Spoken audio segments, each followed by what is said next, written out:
بسم اللہ الرحمن الرحیم۔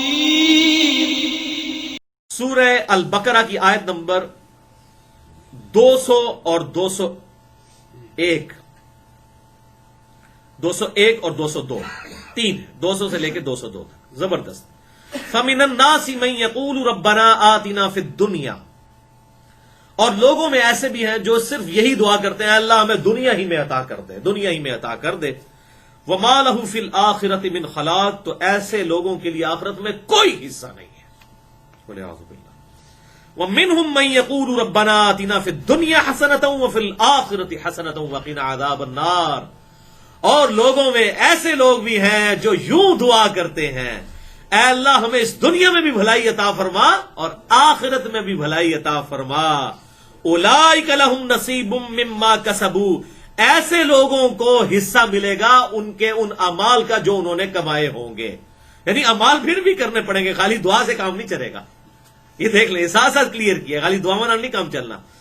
اولئک لہم نصیب مما کسبوا، جو انہوں نے کمایا ہے، جو اعمال کیے ہیں ان کا حصہ اللہ تعالیٰ ان کو دے گا۔ واللہ سریع الحساب، اور اللہ تعالیٰ جلد حساب لینے والا ہے۔ تو یہ ہمیں سکھا دیا گیا کہ مؤمن نے دعا کن الفاظ میں مانگنی ہے۔ کیا مانگنی ہے؟ ربنا آتنا فی الدنیا حسنہ وفی الآخرۃ حسنۃ وقنا عذاب النار۔ اس کانٹیکسٹ میں آپ کو 4 حدیثیں، اور چاروں ہی بخاری اور مسلم سے زبردست احادیث ہیں، ایمان تازہ کرنے والی، اور اس میں آپ کو یہ بھی کلیئر ہو جائے گا کہ یہ جو آیات ہیں اور یہ جو احادیث بخاری اور مسلم کی، یہ بھی جبریہ کا رد کرتی ہیں جو کہتے ہیں کہ جو کچھ تقدیر میں لکھا وہی ہونا ہے، ہم کچھ نہیں کر سکتے، ان کے رد میں ہے۔ بھائیوں مجھے بتاؤ، اگر یہی معاملہ ہو تو دعا کا تو کنسیپٹ ہی ختم ہو جائے گا۔ ہم جو اتنی لمبی لمبی دعائیں مانگتے ہیں، فرض نماز کے بعد 18 اذکار کرتے ہیں، صبح شام کے 26-27 اذکار کرتے ہیں، تو یہ ہم اللہ سے کیا مانگ رہے ہیں؟ اگر اس کا کوئی فائدہ نہیں ہونا، دعا کی قبولیت نہیں ہونی، اور جو تقدیر میں لکھا ہے وہی ہونا ہے، تو پھر دعا کا تو کنسیپٹ سرے سے ہی ختم ہو جائے گا۔ یعنی اسلام میں الدعاء هو العبادہ جو کہا گیا، جامعہ ترمذی میں صحیح حدیث ہے، دعا ہی تو عبادت ہے، اور قرآن پاک میں بار بار یہ بات ریپیٹ ہوئی، دعا مانگو، ادعونی استجب لکم، میں میرے بندے مجھ سے مانگ، میں دعا قبول کرنے والا ہوں۔ یہ سارا کنسیپٹ ختم ہو جائے گا اگر ہم جبریہ کو صحیح مان لیں، جو کہتے ہیں کہ جی جو اللہ نے مقدر کر دیا وہی ہونا ہے، انسان کوشش کوئی نہیں کر سکتا۔ نہیں، دعا کا کنسیپٹ اسلام میں ہے اور بڑا سٹرونگ کنسیپٹ ہے۔ آج اس میں گفتگو کا ٹائم نہیں۔ مسئلہ نمبر 82 ہے میرا، دعا کی اہمیت کے اوپر، سنت اذکار کے اوپر، اسماء اعظم کیا ہے، دعا کی قبولیت کے لیے کون سے اسماء آپ صلی اللہ علیہ وسلم نے تعلیم فرمائے ہیں۔ جسے شوق ہو تو وہ مسئلہ نمبر 82 دیکھ سکتا ہے۔ یہاں پر میں 4 احادیث اس کانٹیکسٹ میں بیان کر دیتا ہوں۔ پہلی حدیث صحیح بخاری اور صحیح مسلم کی متفقن علیہ حدیث ہے، بخاری میں 6399، مسلم میں 6840۔ انس ابن مالک رضی اللہ تعالیٰ عنہ کہتے ہیں کہ آپ صلی اللہ علیہ وسلم کی اکثر دعا یہی ہوا کرتی تھی، آپ کوئی اور دعا مانگے یا نہ مانگے یہ دعا ضرور مانگا کرتے تھے، اللہم ربنا آتنا فی الدنیا حسنہ وفی الآخرۃ حسنۃ وقنا عذاب النار۔ تشہد میں بھی اینڈ پہ اور فرض نماز کے بعد بھی ہم نے اذکار والے کارڈ میں یہ ڈالی ہوئی ہے دعا۔ تو آپ صلی اللہ علیہ وسلم اللہم بھی ساتھ لگا لیتے تھے، تو یہ احادیث سے ثابت ہے، اللہم ربنا آتنا فی الدنیا حسنہ وفی الآخرۃ حسنۃ وقنا عذاب النار، اے اللہ، اے رب ہمارے، ہمیں دنیا میں بھی بھلائی عطا فرما اور آخرت میں بھی بھلائی عطا فرما، اور آخرت کی سب سے بڑی بھلائی وقنا عذاب النار، دوزخ کے عذاب سے ہمیں بچا لے۔ اس میں جو مولویوں نے ایڈ کر دیا وقنا عذاب القبری، وقنا عذاب الحشری، یہ بالکل فیبریکیشن ہے۔ قرآن میں بھی دعا یہی ہے، حدیث میں بھی یہی ہے، اور ان کو پتہ نہیں ہے بخاری اور مسلم کی متفقن علیہ حدیث ہے جس کا مفہوم ہے کہ جو مر گیا اس کی آخرت قائم ہو گئی، تو مرتے ہی آخرت شروع ہو جاتی ہے، قبر بھی آخرت میں داخل ہے۔ یہ بڑی جامع دعا ہے، ربنا آتنا فی الدنیا حسنہ وفی الآخرۃ حسنہ، تو آخرت قبر سے لے کر جنت میں پہنچنے تک یہ ساری آخرت کی کیٹیگری میں فال کرتی ہے بخاری اور مسلم کی احادیث کی روشنی میں۔ دوسری حدیث بھی بخاری اور مسلم کی متفقن علیہ حدیث ہے، زبردست حدیث دعا کے اعتبار سے کہ صرف دعا نہیں بلکہ نیک اعمال بھی ساتھ کرنے ہیں۔ بخاری میں 5986، مسلم میں 6524، کہ آپ صلی اللہ علیہ وسلم نے ارشاد فرمایا، جو شخص یہ چاہے کہ اللہ اس کا رزق فراغ کر دے اور اس کی عمر لمبی کر دے۔ اب اگر یہ تقدیر کے معاملات ہیں تو یہ بات کیوں کی جا رہی ہے؟ اگر رزق مخصوص ہے اور عمر بھی مخصوص ہے، جو چاہے کہ اللہ اس کا رزق فراخ کر دے اور اس کی عمر لمبی کر دے، تو اسے چاہیے کہ وہ صلہ رحمی کرے، یعنی رشتہ داروں کے ساتھ حسن سلوک کرے۔ اب دیکھ لیں حقوق العباد کی کتنی امپورٹنس ہے۔ یہاں پہ یہ نہیں ہے کہ نمازیں پڑھے، روزے رکھے، وہ اپنی جگہ صلہ رحمی کرے تو اللہ تعالیٰ اس کی برکت سے اس کے رزق میں فراخی عطا فرما دے گا اور اس کی عمر بھی لمبی کر دے گا۔ اس میں پھر محدثین نے بڑا کلام کیا کہ اس سے مراد کیا ہے۔ وہ کہتے ہیں عین ممکن ہے کہ اللہ تعالیٰ اسی رزق میں برکت ڈال دے اور اسی عمر میں اس کے لیے برکت ڈال دے، بڑی چھوٹی سی عمر میں اللہ اسے بہت بڑا کام لے لے۔ جیسے امام نووی کی عمر صرف 45 سال ہوئی ہے، لیکن انہوں نے کام اتنا بڑا کیا ہے کہ 100 سال کی زندگی میں بھی کوئی نہیں کر سکتا۔ جنہوں نے صحیح مسلم کی شرح لکھی، آج سے تقریباً سمجھ لیں آپ 800-900 سال پہلے کی بات ہے۔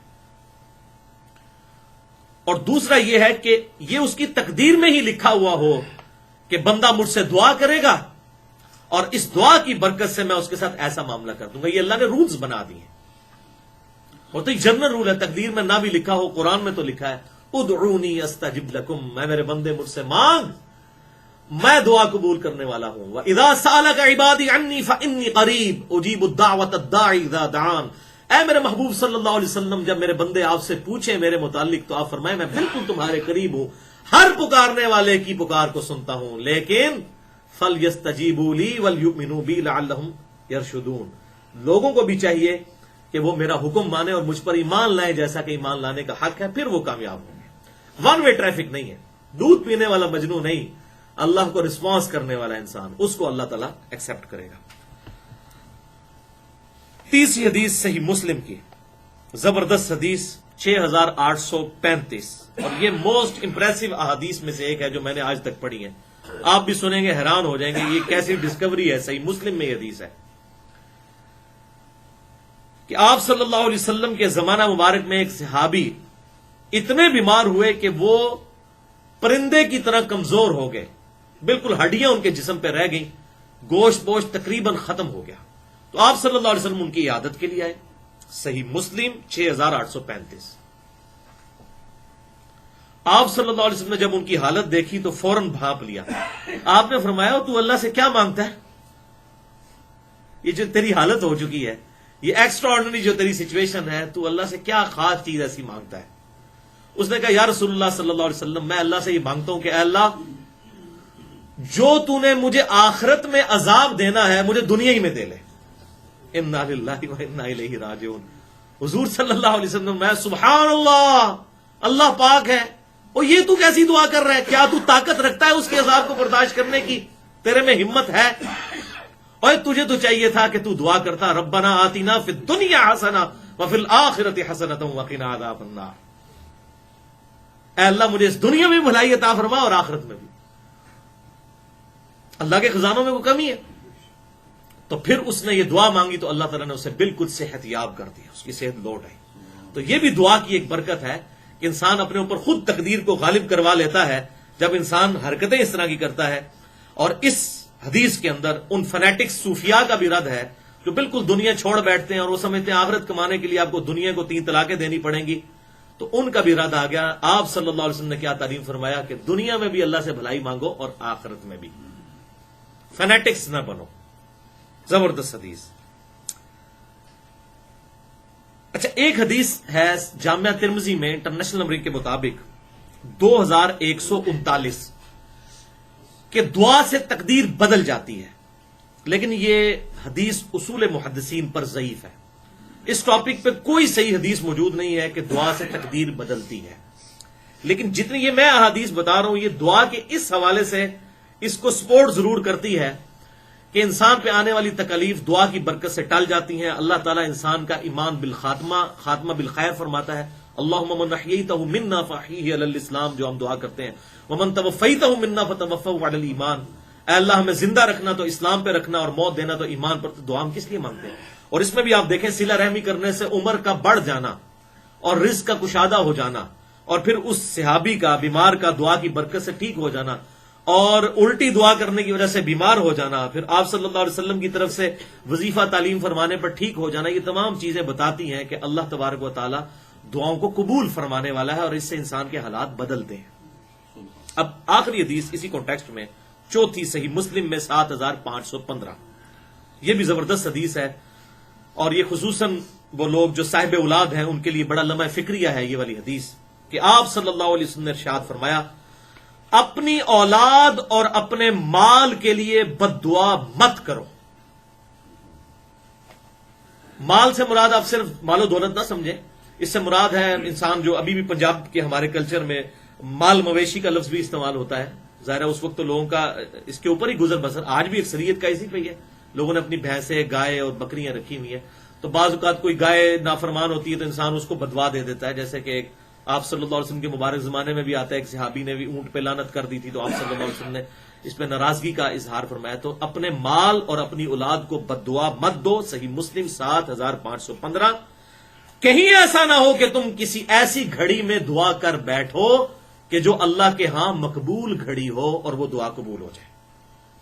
تو یہ معاملہ نہیں کرنا چاہیے، بڑی احتیاط کرنی چاہیے، ہمیشہ اللہ تعالیٰ سے خیر مانگنی چاہیے۔ ربنا آتنا فی الدنیا حسنہ وفی الآخرۃ حسنۃ وقنا عذاب النار۔ اولاد کے لیے دعا تو سکھا دی، ربنا ھب لنا من ازواجنا وذریاتنا قرۃ اعین واجعلنا للمتقین اماما۔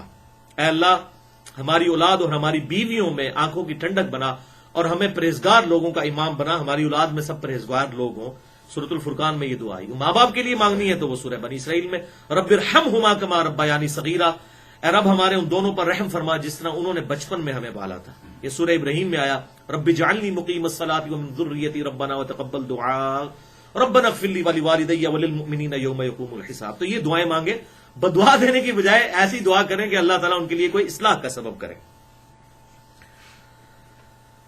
تو یہ جو حدیث تھی، یہ جتنی احادیث ہیں، اس نے جبریہ کا بھی رد کر دیا اور قدریہ کا بھی کر دیا، جو کہتے ہیں تقدیر، قدریہ کہتے ہیں کہ انسان کے سب کچھ اختیار میں نہیں، اللہ تعالیٰ سے دعا کرنی ہے، اللہ تعالیٰ رحم فرمانے والا ہے، اور جبریہ جو کہتے ہیں کہ ہمارے اختیار میں کچھ بھی نہیں ہے، اللہ تعالیٰ ہمیں روبوٹ کی طرح بس معاذ اللہ استعمال کر رہا ہے، ہم سے برائیاں کرواتا ہے۔ تو یہ بالکل دو ایکسٹریمز ہیں، دونوں کا رد ان احادیث میں الحمدللہ ہو چکا۔